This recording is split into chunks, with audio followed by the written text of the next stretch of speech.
Hello, welcome to the Small Business Briefing, the Thursday edition. I'm Brian Kelly, CEO of the Small Business Association of Michigan, but if you're watching this, you probably already knew that.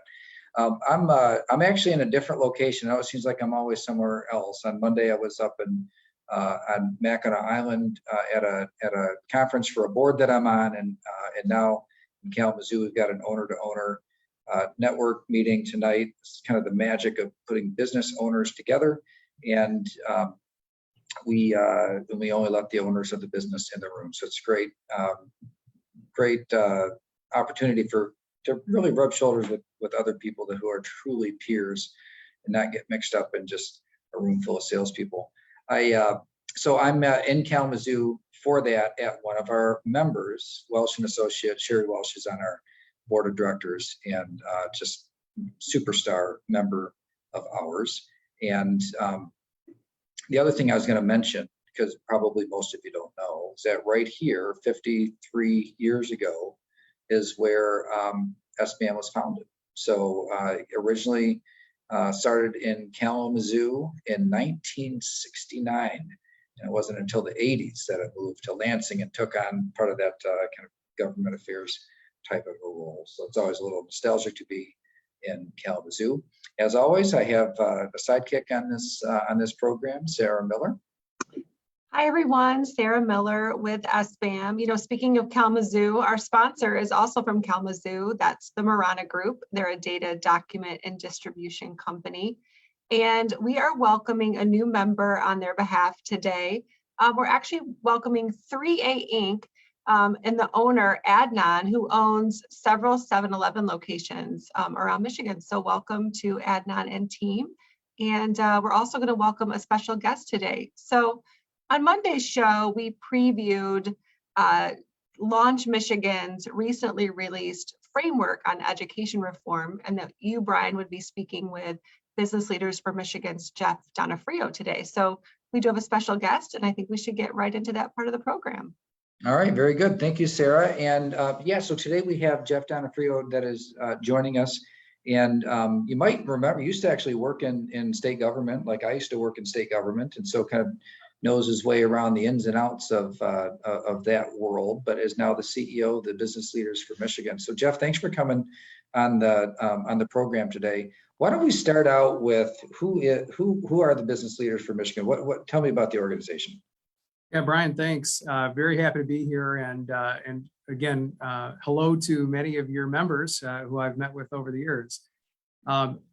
First off, I come from a small business. My family had a restaurant, bar, and bowling alley for 80 years that I grew up in Lincoln Park, Michigan, working at. So small businesses are near and dear to my heart.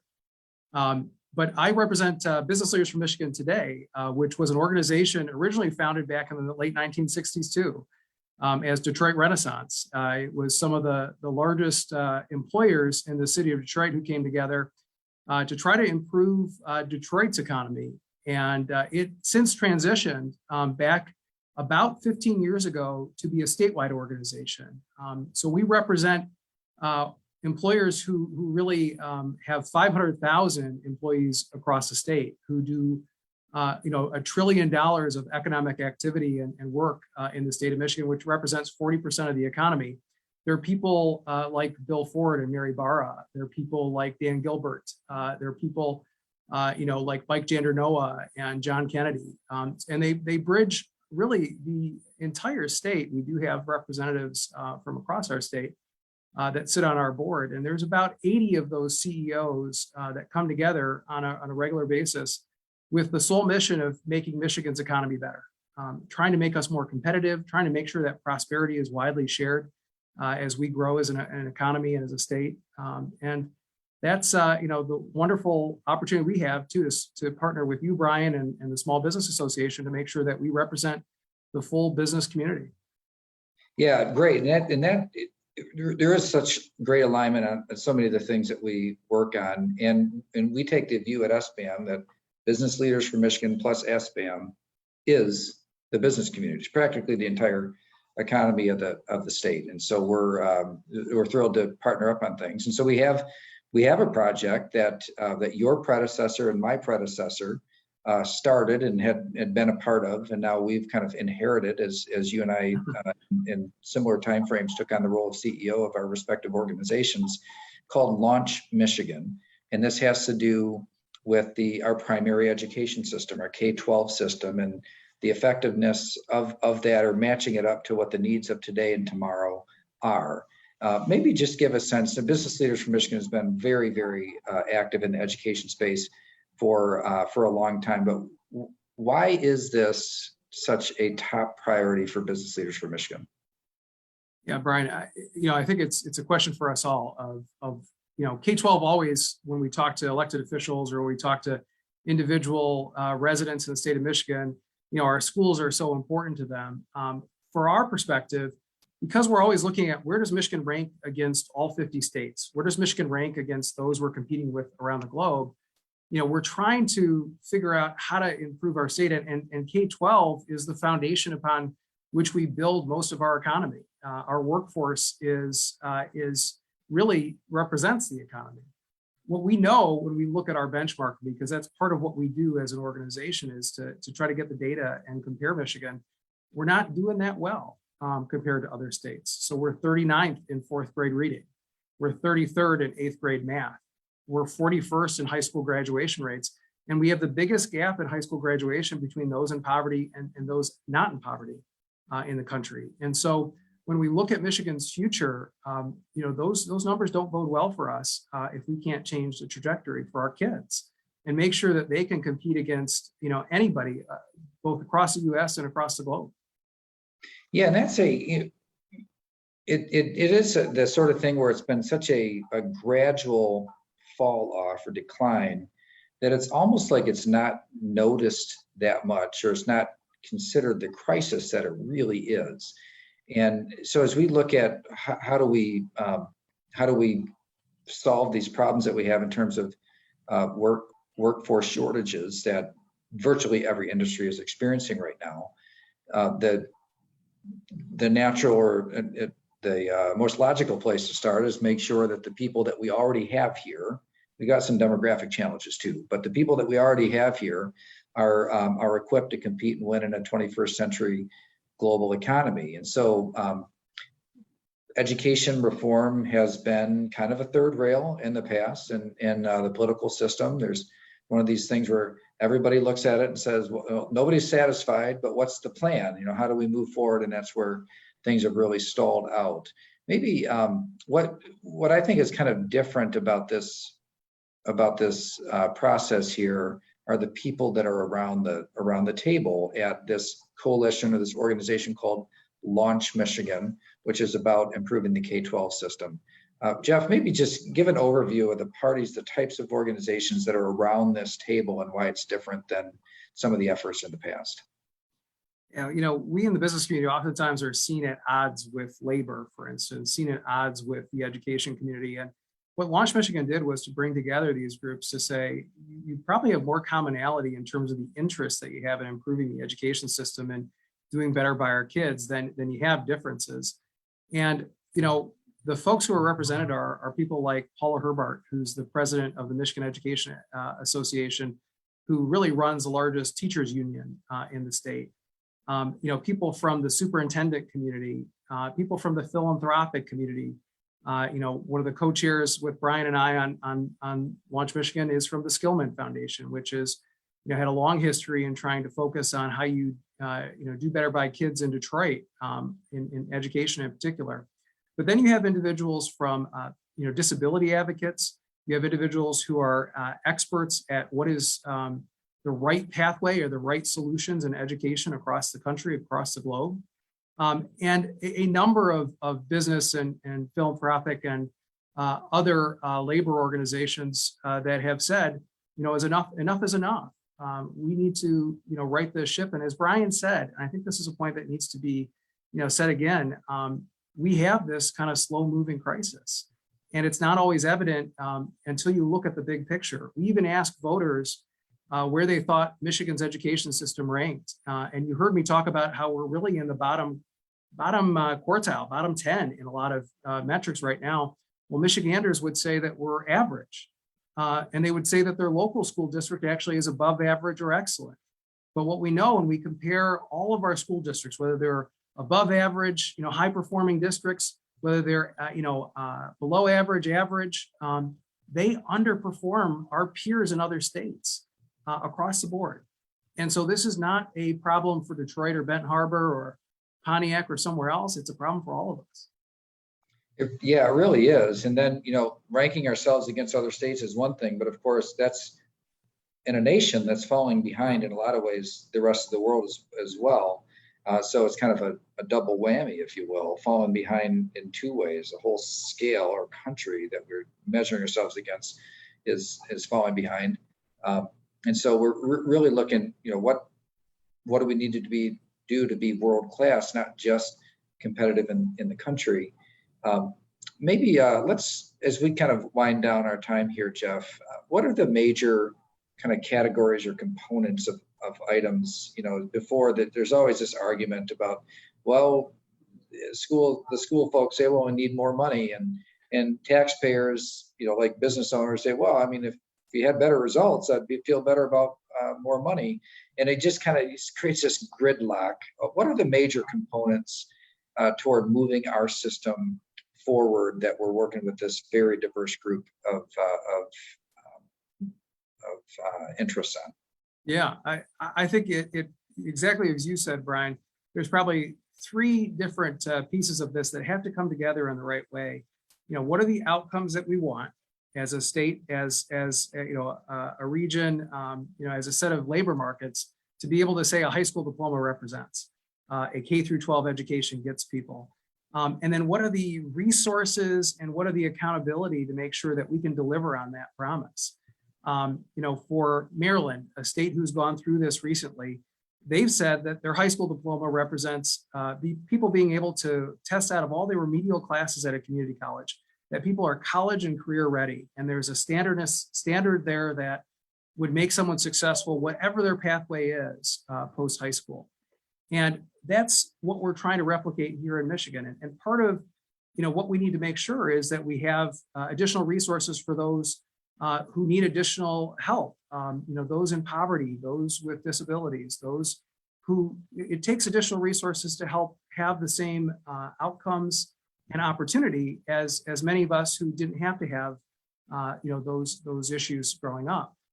We also know that there's accountability. We can't just put more money into the system as it is right now and expect different results.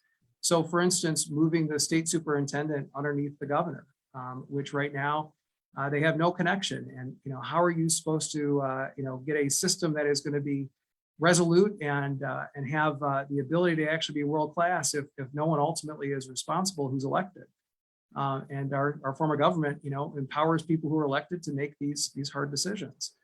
And then there's a whole host of other best practices and innovation we have to build in. We have to support teachers and make sure that they have career pathways that can, be comparable to the kind of education that others in the field have. If you have master's degrees or doctorates, being paid appropriately, and then also finding those folks who are great teachers and empowering them to teach the next generation and mentor the next generation of teachers as well. So there's lots of components to this, but it's really critically important that we know the goal that we want, that we resource this appropriately, and then we have the accountability mechanisms that assure that those dollars are going to be spent in the best way and in the way that education experts around the globe tell us is going to get us those results. Well, we have put in the comments section a link to more information about this, and you can see it's, right now it's a framework. There's a lot of work, a lot of details that need to be seen to in a system that needs to absorb a lot in order to take action. But really, the solution and the problem in the past, has always been who goes first. Is it outcomes? Is it money? What is the accountability? And what we're trying to do here is to say, yes, all of those things are necessary, and we need to move forward together simultaneously. And in a system that's really struggled to move forward.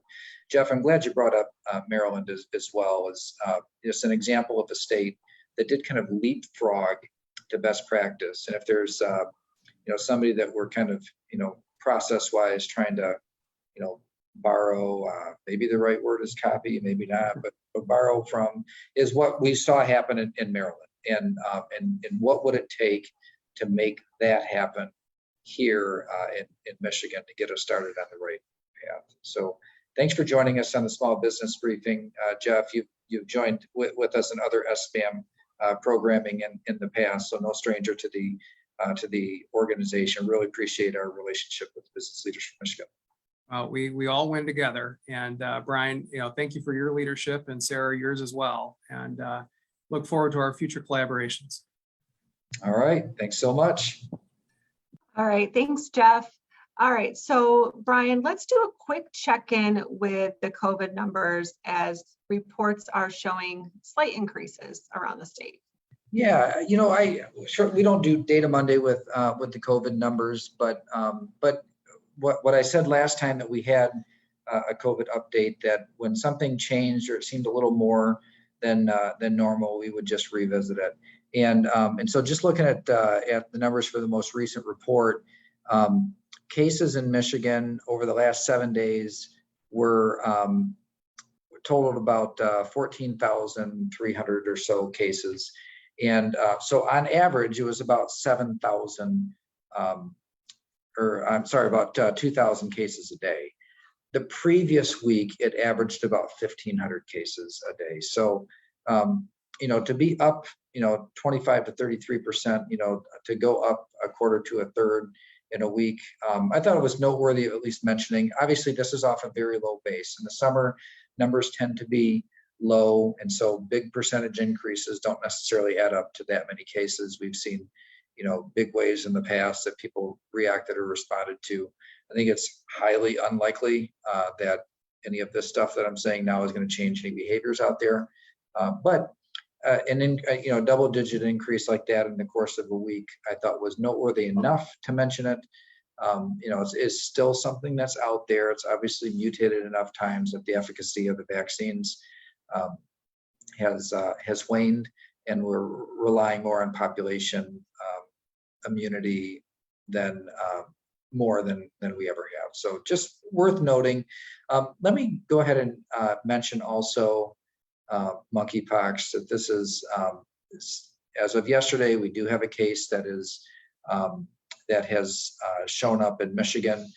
Because this is not like an airborne thing, it's a skin-to-skin contact disease.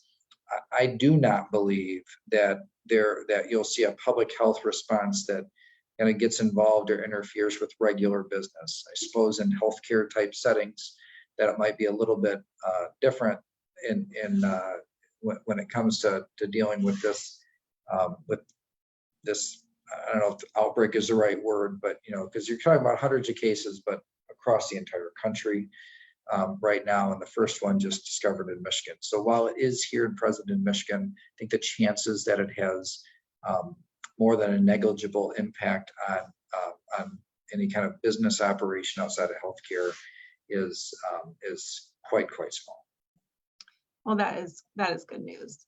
Let's talk about the budget. So the state's budget is likely to pass today.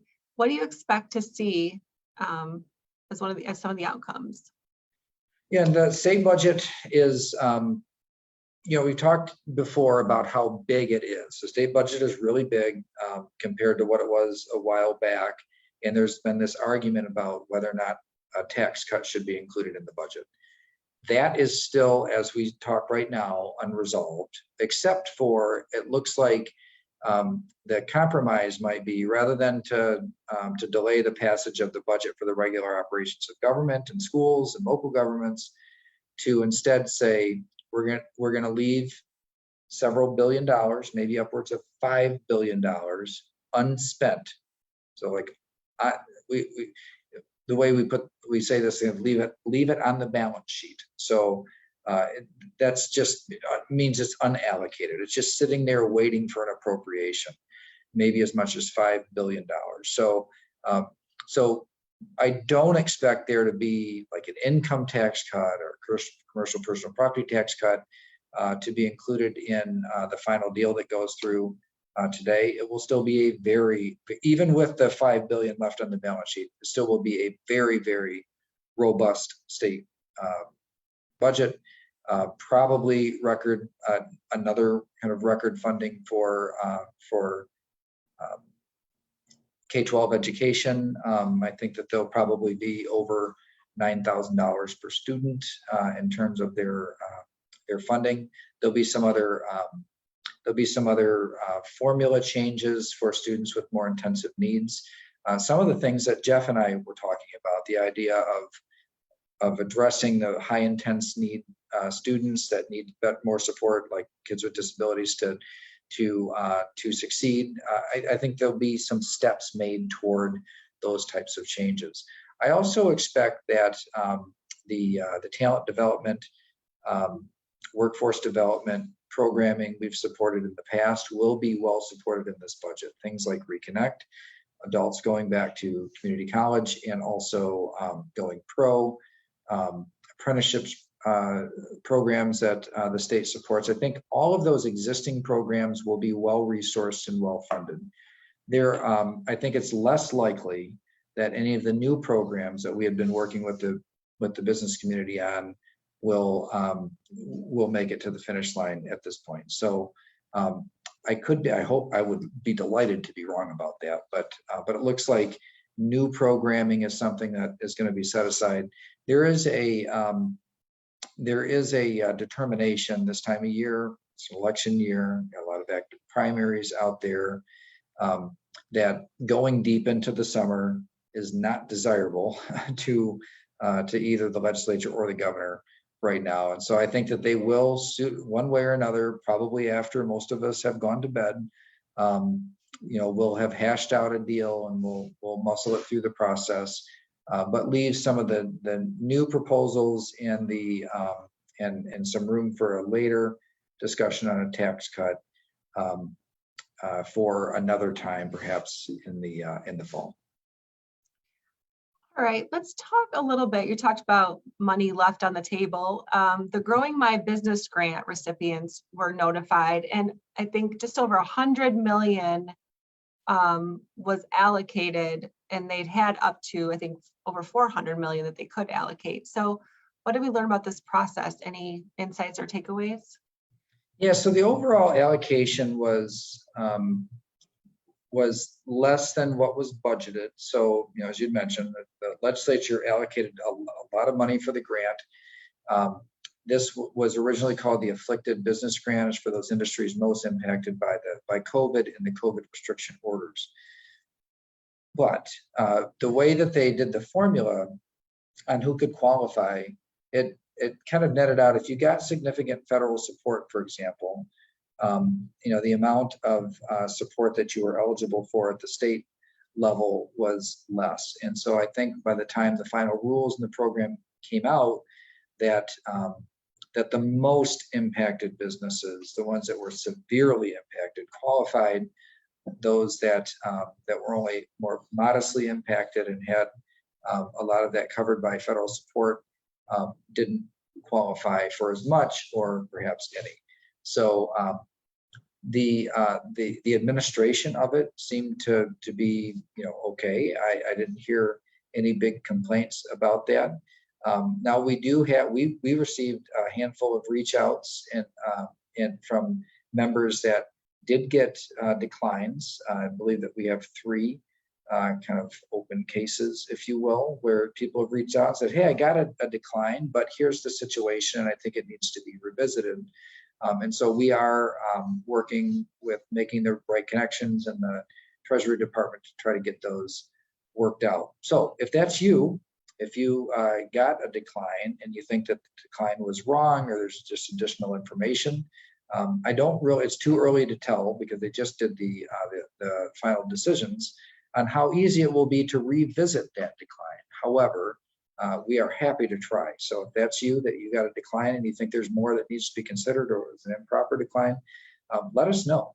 Reach out to sbam@sbam.org, and we'll see if we can do something to help. All right. Final topic for today. The Michigan Supreme Court has indicated that tax credit deals that the MEDC does can be public information. So what might we learn from this? Yeah, this was a pretty interesting case. And so we have these credits, and we know some about the tax credit deals because they're in the newspaper. General Motors for a new battery plant in Orion Township and Delta Township, and there was a state award for that. So we know some things about it, but really the details, the nitty gritty of all of these tax credit deals that are handed out by the state has been generally considered to be protected information from the Freedom of Information Act. The idea that businesses have proprietary information that you can't publish or disclose because they're part of the tax system. Tax credits against tax liability. There's some question of whether or not the Revenue Act, which says that, hey, you file your tax return, that's not public information. People can't pull up your tax return or my tax return. And so should they be able to know details about somebody's tax credits that are part of a tax return? And but the Supreme Court decided, and it was a unanimous decision, which is not terrible. It's not, I wouldn't say go so far as to say rare, but a bit unusual to have unanimous decisions from justices that are nominated by both political parties. To have them come out with a unanimous decision that says, no, when it comes to the tax credit award, that's not proprietary. So yeah, if there are business projections and sales projections and strategies that are shared as part of the tax credit application, sure, that's proprietary, that's protected information. But what the details of the tax credit award are, that is not proprietary and can be shared more broadly. So pretty interesting development. I think the real question is, will those that are seeking these tax credits, will they be less likely to seek the tax credits if all the details are made public? And that's an interesting question. And while we at SBAM don't represent the kind of companies that get $100 million tax credits, our entrepreneurs tend to put together their own capital. It will be an interesting one to an interesting deal or an interesting process to follow from here to see what the potential fallout or ramifications might be. And I also don't think it's terribly clear how this compares to other states and how other states do it. So it's kind of an interesting case that I wanted to at least put out there on the radar screen that I'll plan on following through the process and see what type of a difference that it makes. But at the end of the day, I think a net positive to the idea that transparency and what these special deals are is relevant information, so that when we're saying, hey, we need the state to do more to make the unemployment trust fund hold so employers aren't overcharged, or hey, the personal property tax, commercial personal property tax is uncompetitive, or it's time for a reduction in the main income tax rate that our owners pay, that we'll know the details on on what the larger taxpayers are getting. And we can provide a contrast then to say, hey, you're doing this over here. Smaller businesses deserve a break too. I think it could be a handy tool in our toolbox when it comes to our future advocacy work. Absolutely. All right, so we have a little programming note. There's Monday's the 4th of July, so we would normally not have a show, but we actually decided to do Mondays only for the summer. So you'll see Brian and me Mondays only at 3 p.m. live here on Zoom or Facebook. So the next show will be Monday, July 11th. So I hope everyone has a wonderful, safe 4th of July holiday, and we'll be back then. All right, have a safe 4th, everybody. Look forward to seeing you soon.